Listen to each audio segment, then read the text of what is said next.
ఏపీలో టీడీపీ కూటమి versus వైసీపీగా political war తీవ్రతరమైంది. రెండేళ్ల కూటమి పాలన పూర్తి అయ్యాక రాజకీయ వేడి ఏపీలో బాగా పెరిగింది. ఇప్పుడు ఇష్యూ మొత్తం రాజధాని చుట్టూ తిరుగుతుంది. నిజానికి ఈ ఏడాది ఏప్రిల్ మొదటి వారంలో కేంద్ర ప్రభుత్వం ఏపీకి అమరావతి ఏకైక రాజధాని అంటూ చట్టబద్ధత కల్పించింది. ఉభయ సభలు దానికి ఓకే చెప్పాయి. ఆ మీదట రాష్ట్రపతి రాజముద్రతో అమరావతికి అధికారిక రాజధాని హోదా వచ్చేసింది. ఆ మీదట ఆ టాపిక్ క్లోజ్ అని అంతా అనుకున్నారు. కానీ వైసీపీ ఇక్కడే బిగ్ ట్విస్ట్ ఇచ్చింది. మావిగన్ అంటూ గత 3 నెలలుగా అదే అంశం మీద తన వాదన కొనసాగిస్తుంది. మంచికో చెడ్డకో దానిని జనంలో పెట్టి చర్చకు తెరలేపాలని చూస్తుంది. దాని మీద కూటమి ప్రభుత్వం కూడా అలర్ట్ గా ఉంది. అందుకే ముఖ్యమంత్రి జిల్లాల పర్యటనలో అమరావతి గురించి గట్టిగానే చెబుతూ వస్తున్నారు.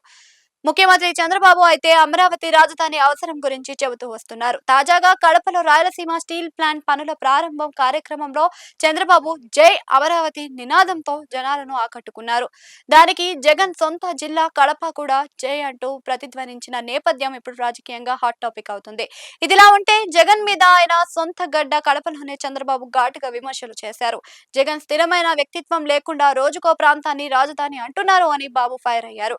గత పాలకులు విధ్వంసమే ఎజెండాగా చేసుకుని పనిచేశారని వైసీపీ మీద తీవ్ర విమర్శలు చేశారు. విశ్వసనీయత లేని పార్టీకి విలువలు కూడా లేవని చంద్రబాబు వ్యాఖ్యానించారు. అమరావతి రాజధానిగా అంగీకరించి అధికారంలోకి రాగానే 3 ముక్కలాట ఆడారని బాబు గుర్తు చేశారు. అమరావతిని కేంద్రం చట్టబద్ధంగా రాజధానిగా ప్రకటించింది అని చంద్రబాబు చెప్పారు. అంతలా కేంద్ర చట్టబద్ధతతో అమరావతి రాజధానిగా కొనసాగుతున్నా కూడా జగన్ మావిగన్ అంటూ కొత్త డ్రామాలు మొదలు పెట్టారని బాబు ఆక్షేపించారు.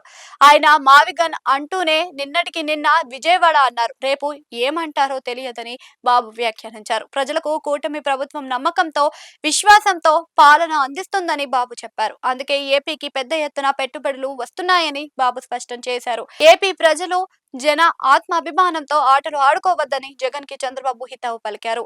గత పాలనలో ఏపీకి రాజధాని ఏమిటో ఎక్కడో కూడా చెప్పలేని పరిస్థితి ఉందని చంద్రబాబు అనేవారు.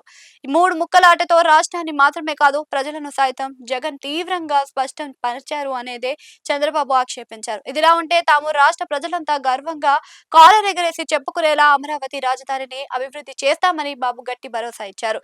జై అమరావతి అని కడప సభ దద్దరిల్లించడం విశేషం. మొత్తం మీద మావిగన్ అని నినాదం ఇచ్చిన జగన్ కి కడపలోనే రీసౌండ్ వచ్చేలా బాబు చేసినట్లు అయిందని అంటున్నారు.